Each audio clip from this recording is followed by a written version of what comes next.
বিপুল আসনে সারা বাংলাদেশের সরকার গঠনের পথে এই প্রথম মুহূর্তে উপজেলা সভাপতি চাকলাহাট ইউনিয়নের সাবেক আপনারা চুপ থাকেন কি চেয়ারম্যান জননেতা জনাব আবু দাউদ প্রধান, তিনি প্রথমেই যে কাজটি করেছেন বাংলাদেশ আওয়ামী লীগের প্রতি তথা আওয়ামী লীগের তৃণমূল পর্যায়ের নেতা কর্মীদের প্রাণের যে সংগঠন আমাদের চাকলাহাট ইউনিয়ন আওয়ামী লীগকে তিনি আজকে তালামুক্ত অবমুক্ত করেছেন।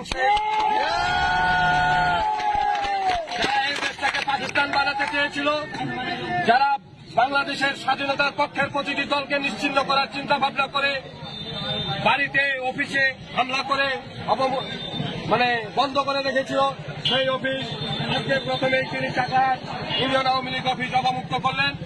চাকলাহাট ইউনিয়ন আওয়ামী লীগ সহ সকল অঙ্গ সহযোগী সংগঠনের পক্ষ থেকে তিনার কাছে আমরা কৃতজ্ঞতা প্রকাশ করছি।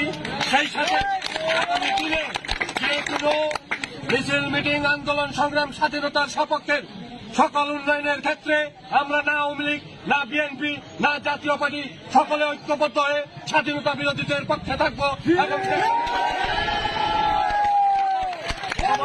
ঐক্যবদ্ধের ভিত্তিতে উন্নয়নমূলক ইউনিয়নের উন্নয়নের আহ্বান জানিয়ে আমি আমার কথা শেষ করছি। ধন্যবাদ সবাইকে।